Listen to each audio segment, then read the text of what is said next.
Ayan, nagpe-prepare kami kasi pupunta kami sa zoo. Kasi Australian Day ngayon. Yan, good morning. Australian Day kasi ngayon. Kaya nagplano naman ng anak ko na pumunta kami sa isang zoo na hindi ko pa napupuntahan. Napuntahan nila nung maliit pa yung si Kerry. Kaya ngayon pupunta kami para yan, mag-vlogs na naman. Yan na muna. Hello, alis na kami. Sige ito, Tomorrow's my school day. Yes. Tomorrow's day. You excited, Cass?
Where? The grass? Cass. 1 minute. Corn dogs. Where's the zoo, Kerry? Yeah. Ano mo? 50 yun, malamang. Yay! Grabe yung tumanong ko lang dito dyan.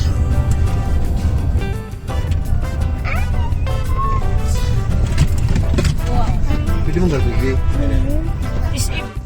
So, andito na kami sa Darlington. What's the name of the zoo? Darling Downs. Darling Down Zoo. Dito na kami nag-park na. Tapos tingnan mo, para kaming nasa liblib na lugar.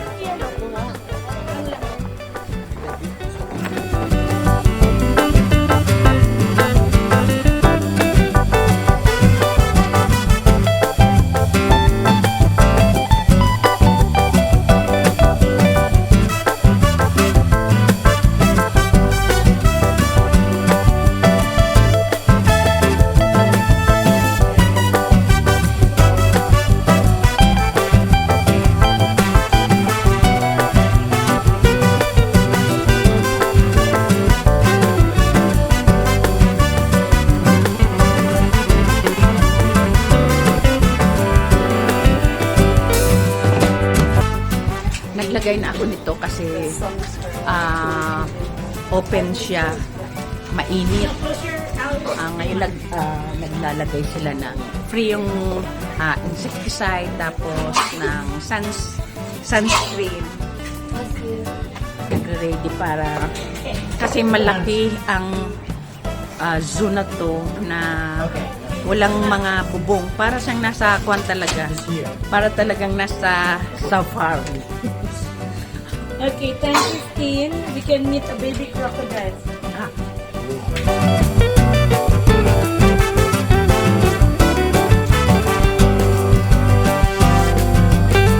Ihi muna kami. Kasi mahaba-habang lakaran.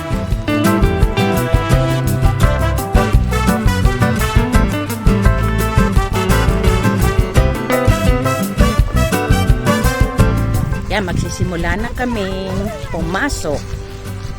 Isang ikutan lang pala to. May map na naman yung binibigay.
What is it, Kuya? Simon Gibbon. What is it, Kuya? Simon Gibbon. Excuse me. Gibbon.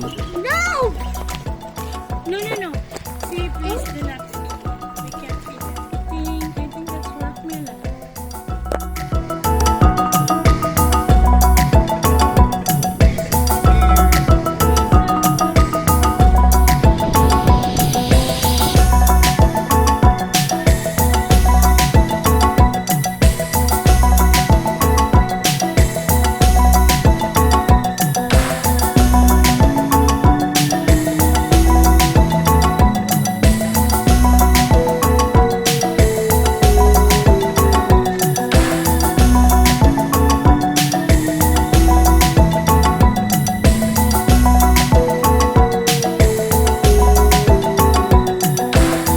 It's her.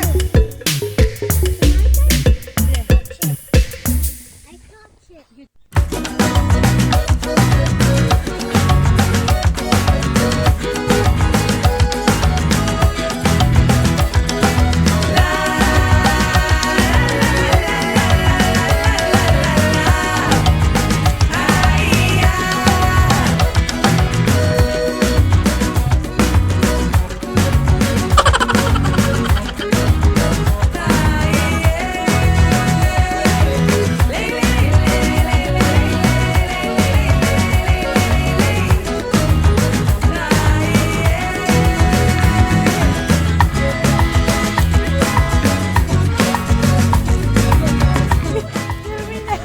Nandudura kasi yan. Kaya takot kami lumapit. Ay nung pumunta kami lang sa isang alpaka din, yan eh, dinura niya yung apo ko. Ngayon kanina, nagdura na naman, mabuti hindi kami napot.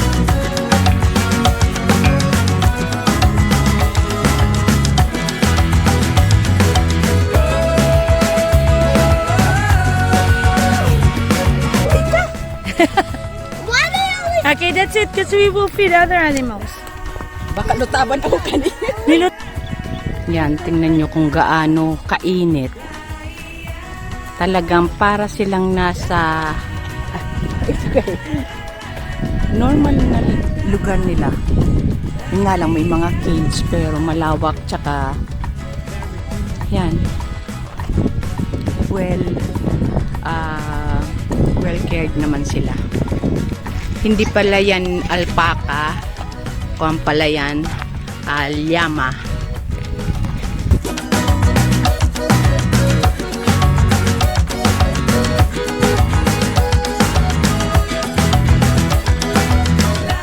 Pahinga, mag-inom ng tubig.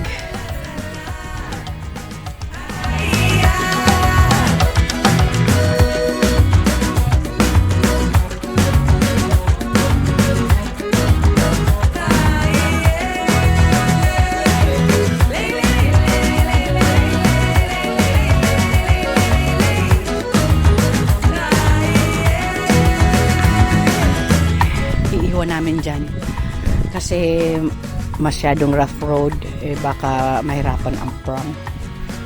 Ayan, pupunta kami.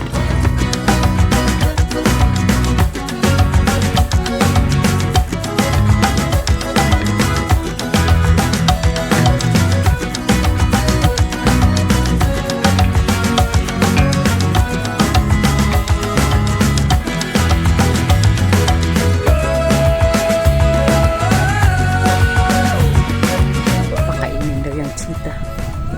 Mami, nakalukso dyan na. Diyos ko. That's a cheetah.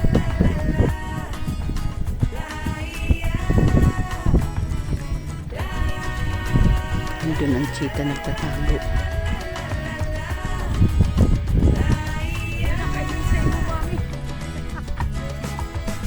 Nakatingin daw sa akin.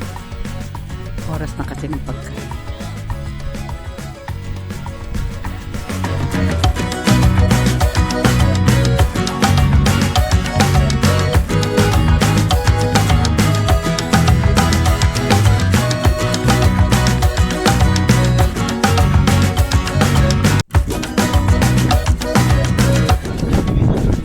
Nag-iisip siya kung paano kami niya mapupuntahan.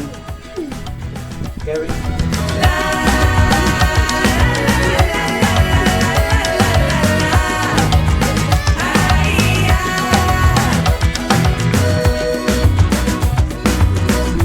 white African, yan, white African lion. Andun siya. Nagre-rest.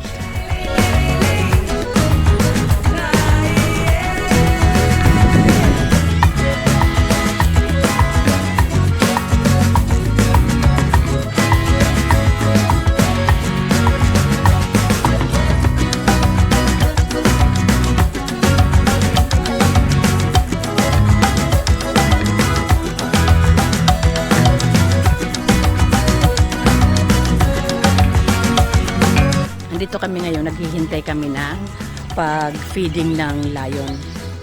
Kanina, yung parrot na yan, hindi kasi na-record ng anak ko. Paglapit niya, nagsabi ng, hello, good morning. Ngayon, hindi na nagsasalita. Tanggal na ako, super init. Mainit na. Yan daw lion na yan. Wala ka na makikita sa wild. Hintay lang namin mag-feeding time. 11:20. Eh, mag-11 pa lang. Ito naman ang babaeng lion. Ah, nakabukaka.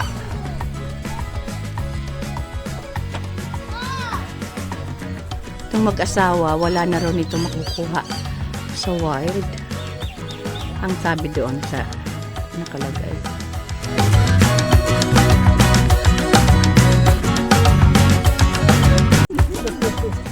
So your big hippos, I'm sure you're aware they've got a pretty fearsome reputation. They are one of the biggest killers of people out in Africa, more so than any of your cat species.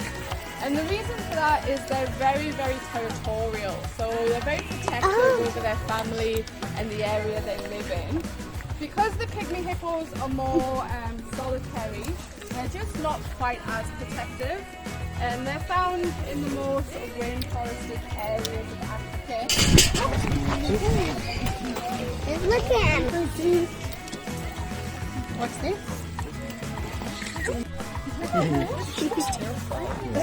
She's like, what are you doing? Are you gonna sit up? Hey, would you like this? Come on then.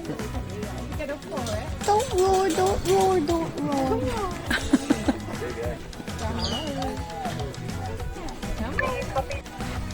I have the gentleman here that's doing the meerkat. You're a lazy girl. I'm not feeding you while you're lying down. So guys, this is Sahara. She's one of our female lions. We do have a male in here as well. Kwanzaa is just having a snooze over by the water trough there.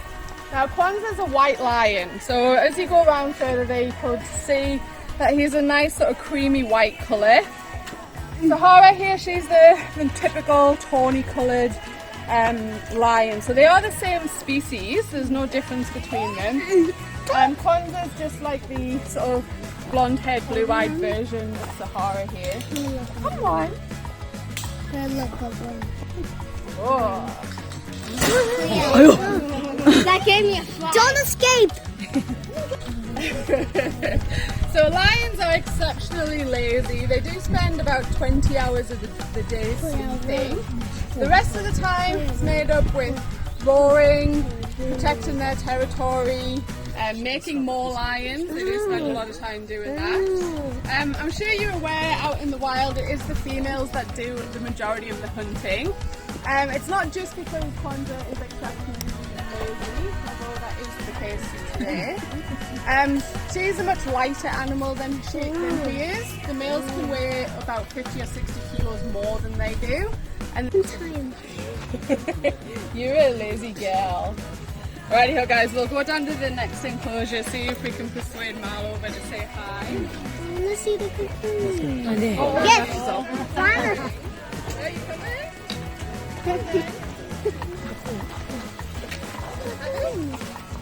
That's better.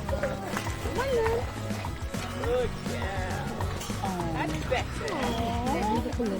So you can see when she jumps up like that, see down her tongue and down her back leg, does actually have a fair few spots.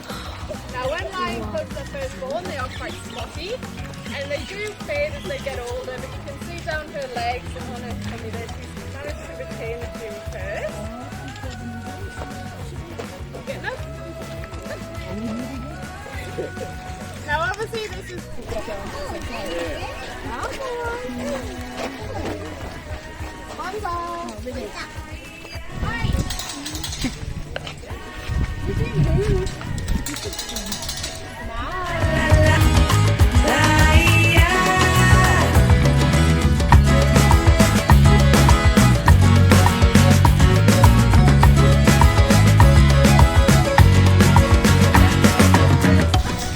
are you doing? Baboons, mandrills, what are you doing? So guys, this is our baboon family.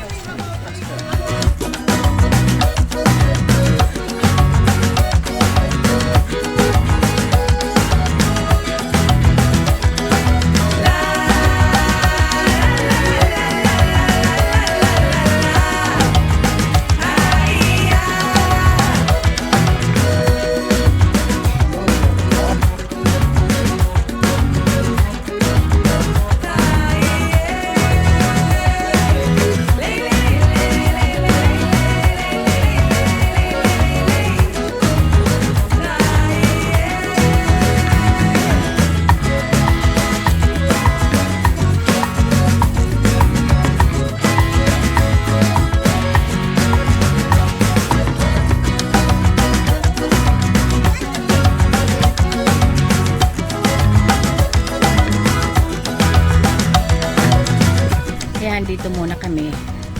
Nandyan lang yung car namin nakapark. Nasa loob pa kami ng compound. Dito na ata kami magla-lunch. Kasi dito, mga sausage. Sausage lang naman. Wala dito yung katulad sa Pilipinas na karinderya. Ayan, ito ang pagkaan namin. Ito lang ang ma-order dito. Yeah, that's Barbecue.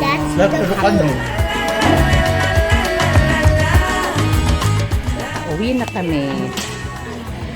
Talagang obligadong dadaan ka dito sa shopping.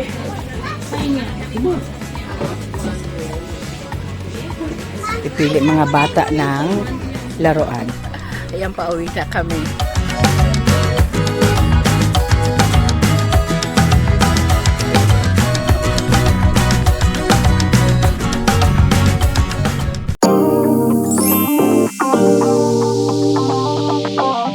Bumaba po na kami dito sa DFO.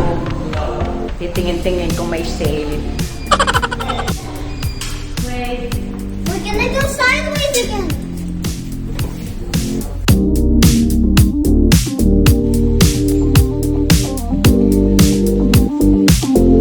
Andyan sina Johnny Bell sa loob. Tumitingin ng sunglass. Ako naman, bumili ako dito pang computer ko. Dahil nag $5 na lang. Bumili ako dyan. Sige daw. Masakay daw kami dito.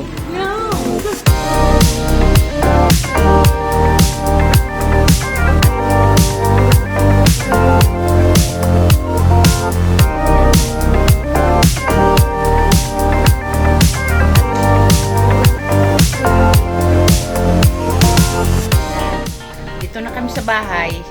Buwan na. Tinanggal ko na kasi yung relo ko. Ay, ayan. Tapos na naman ang aming maghapon na yan sa zoo, tapos sa DFO, tapos itong bahay na. Kailangan ma-edit ko na to. Bye!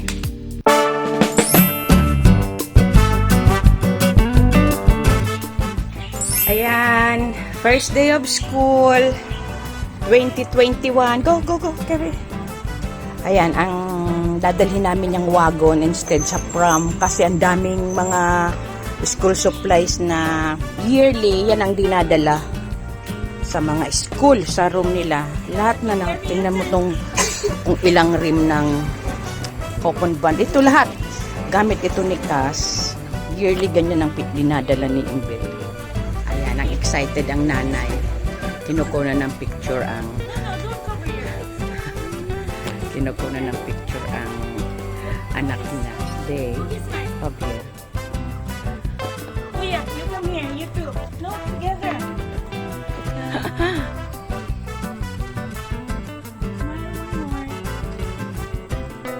Sama kami ng anak. Hindi mo lang pasok ngayon ng anak ko eh. Yan, alis na kami. First day of school. Itong mga bata.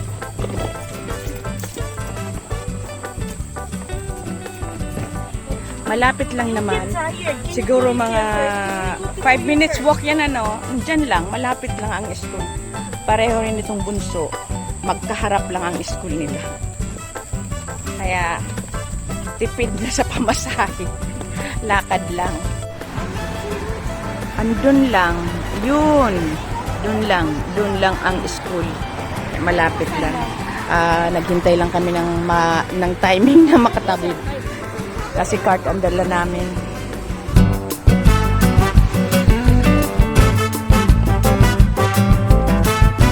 Andito na kami sa school. Ito ang administration office.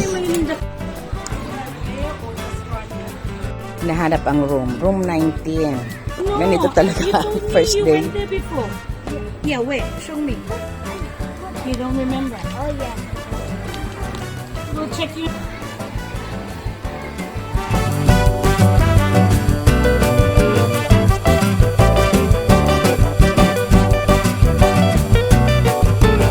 Tapos siya naman ang ihahatid namin.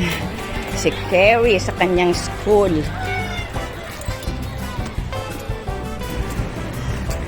Yan, tatawid kami. Andun lang ang school ni Carrie.